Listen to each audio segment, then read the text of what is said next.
Hello, and today we're going to be taking a look at the Ryobi P235 18-volt brushed impact driver, so let's get started. Starting off at the bottom of the tool, we have the 18-volt battery slot, which will accept any of Ryobi's 18-volt batteries. And directly above the battery, we have the bit holder. It's a super useful feature, and it will hold a single driver bit, and it works great. I really think that more manufacturers should adopt this philosophy because it really is a handy feature and one that I definitely approve of. Next up, we have the LED light. The LED will turn on when the trigger is pulled, and as soon as the trigger is released, the light will turn off. Overall, the light is, well, it's not very bright, and I personally would prefer it to be a little bit brighter, but at this price point, it's better to have something rather than nothing, so in my opinion, it gets a pass. And next up, we have the magnetic tray, which has magically shrunk since the previous model.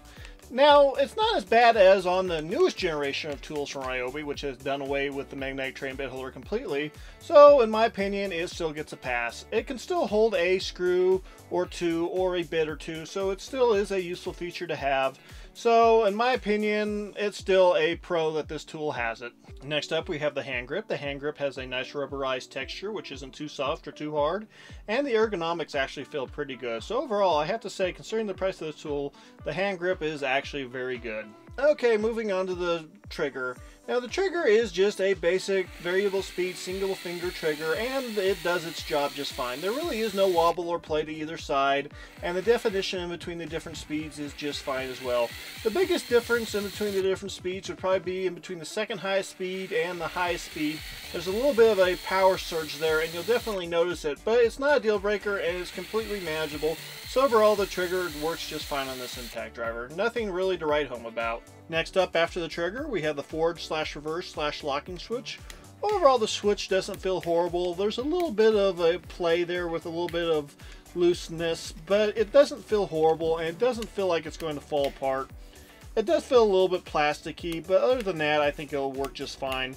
It's not a premium switch like what you'd find on Milwaukee or a Makita, but at the same time, you're not paying those prices. So overall, it gets a pass. And last but not least, we have the 1/4 inch hex bit chuck. Now, this is as basic as they come, at least in the world of these kinds of chucks. There is no quick insert feature or quick removal feature. It's a simple pull forward and manually remove, or pull forward and manually insert kind of chuck.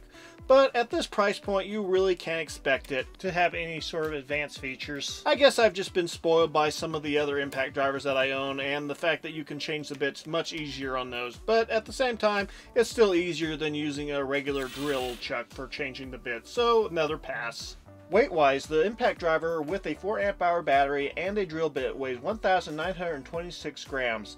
That's about 4.2 pounds. So it's definitely not making it into the lightweight impact driver class. And without a battery or bit, the impact driver will weigh around 1,218 grams. That's about 2.7 pounds. Okay, let's compare this Ryobi to the Makita that I previously reviewed. Overall, the Makita is definitely the more compact tool. It's so much more compact, in fact, that when the Makita has a impact bit in it, it's the same length as the Ryobi without an impact bit in it.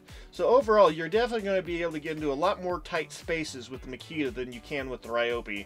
Now, the Ryobi isn't bad. It's just not going to be a go-to tool for working in tight spaces.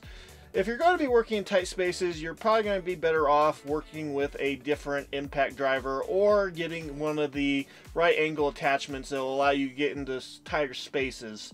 But for me personally, this really isn't that big of a deal since I don't actually work in tight spaces all that often. So it's a minor issue, but it's not horrible. And considering the price point of the Ryobi, it really is kind of an unfair comparison. Okay, let's talk about the kind of power that this impact driver has. Ryobi claims that it can deliver 3,200 impacts a minute as well as 1,800 inch-pounds of torque. and it can deliver them at speeds up to 2,800 RPM. Now, this is probably all achieved with a 9 amp hour battery or some special battery at a testing facility, and in the real world, it would be very hard to get these sort of test results. So, I mean, it's one of those things where you have to take it with a grain of salt. For me personally, it seems like the impact driver has plenty of power. I will say that I would have personally preferred it to have a little bit more torque in the actual operation over the impacts. Sometimes it feels like that it switches over to the impact mode a little bit too soon when it should still be trying to torque it down. But overall, it still does its job, and I haven't really noticed anything too horrible during operations. It's just one of those things when you're working with Phillips head bits that you notice more than you do when you're working with star-headed bits, aka Torx bits. Now, as far as drilling with this impact driver, it can actually do a fairly decent job. Now, it's not going to be as good as a dedicated drill, but at the same time, if you don't want to carry around 2 tools at once, and you don't mind buying some of the hex bit drill bits, it's actually not a horrible way of going. Now, some people are a little bit weirded out by drilling with an impact driver, but for me personally, I don't really mind. Now, the one thing to keep in mind when you are using an impact driver for drilling is the fact that there's going to be a different area on the impact driver or drill, whatever you want to call it, that's going to heat up, and that would be the chuck. The chuck on these 1/4 inch impact drivers will definitely get too hot to handle after a few consecutive holes with a 1/2 inch bit. Now, I was able to drill 12 consecutive holes using this 1/2 inch drill bit into this 4x4, and it did a good job. But by the time I was done, the impact head or the chuck on this impact driver was definitely getting too hot to handle without gloves. So just keep that in mind if you are going to be using this to drill larger sized holes. Okay, let's talk about spade bits. The biggest spade bit I have that will work in this impact driver is an inch-sized spade bit, and it did a fairly decent job. Now, it's not going to be a dedicated drill, but at the same time, well, impact drivers really are not technically made for this kind of application or for this kind of job. So overall, I was fairly happy with the performance and the speed that it took to drill through a 4x4. Now, I was able to drill 5 consecutive holes using the inch bit, and it did a good job, and it did in a fairly timely manner. Now, by the time I was finishing up with the 5th hole, the impact driver was definitely getting a little bit on the warm side. So much so that I decided that after the 5th hole that would be the last one. Impact drivers really are not designed for this sort of drilling applications. They're really designed more for a screw/nut scenario. So it's just one of those things that it's cool to be able to do, but in reality, it's not the best tool for the job. So overall, the performance and torque that this impact driver seems to have is decent. Okay, now the areas on this impact driver which heated up the most were the 1/4 inch chuck, or the coupler, whatever you want to call it, and the area directly behind that. Those 2 areas were definitely on the hot side, and you probably should wear gloves if you wanted to remove the bit at this point. Now, the motor housing really was not all that bad, and I think they probably could have drilled a couple more holes if I had wanted to. But for me personally, since I buy my own tools and nobody sends me free tools, I decided to stop here because I just don't like seeing the tools that I buy reduced to molten slag on the ground. Okay, now let's talk about this impact driver's primary job, which is to put screws in and out of wood. Now, this impact driver does a decent job, and quite frankly, it's perfectly adequate for just about any needs that the typical person would have for dealing with screws, at least. Now, I was able to put 35 2-inch torque-headed screws into 2 2x4s, and by the time I was done, the impact driver was still perfectly fine and didn't have any issues during the operation. There were no variations in the speed or sounds coming from this impact driver, and it did a good job of not damaging the heads beyond what any other impact driver would do. So overall, I have to say that I'm perfectly happy with the performance coming from this impact driver. Now, the reason why I use torque head screws and not Phillips head screws is because, quite frankly, Phillips head screws are inferior to Torx headed screws, and I hate their guts. If they had guts, that is. So overall, the performance from this impact driver is good, and it'll do a good job of putting screws into wood or extracting them, even if it isn't going to be as fast as a Makita or a DeWalt. Okay, let's talk about the pros and cons.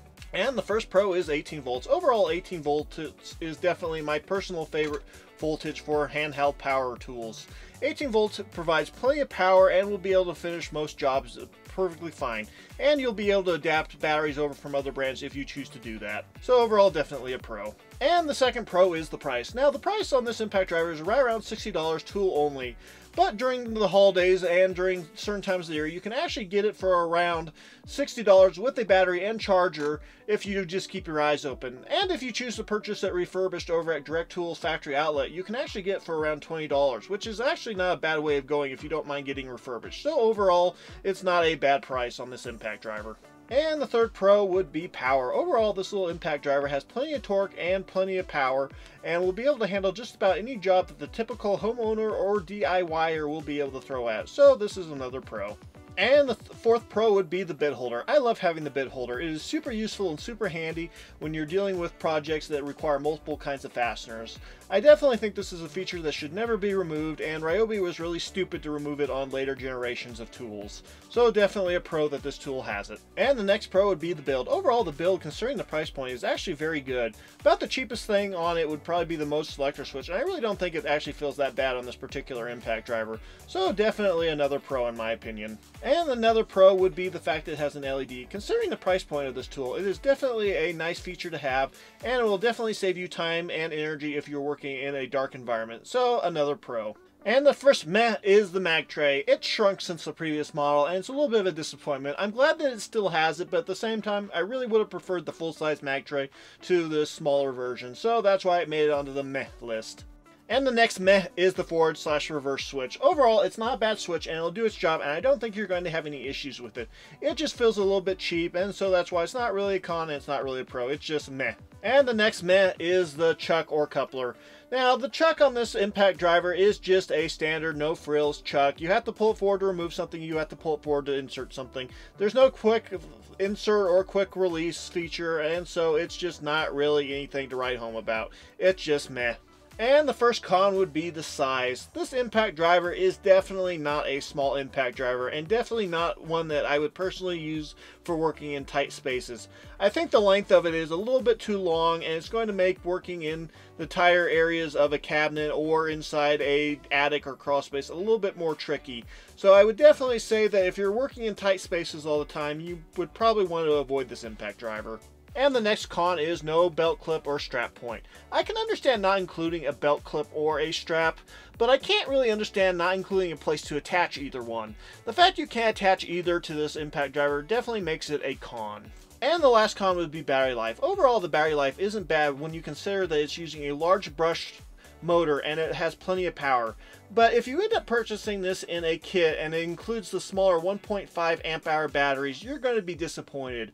It's going to burn through those batteries fairly quickly, and you're going to need to recharge it fairly often, leading to disappointment. If you have larger batteries, I would definitely suggest using it with the larger batteries, because quite frankly, the 1.5 amp hour batteries are pretty much worthless. And that is it for the pros and cons. Final thoughts on this impact driver. Overall, I have to say, this impact driver does a good job. It has plenty of power, and it will do a good job, and it's not going to fall apart at the first sign of trouble. Now, it doesn't have the latest and greatest technology. It doesn't have a brushless motor or a quick insert bit or quick release bit. But at the same time, I don't think you really need it, and I don't think you can expect it at the price point. So overall, I think the typical homeowner or DIYer will be more than happy with this impact driver. So it comes recommended. If you liked this video, please like and subscribe, and we'll see you next time. God bless.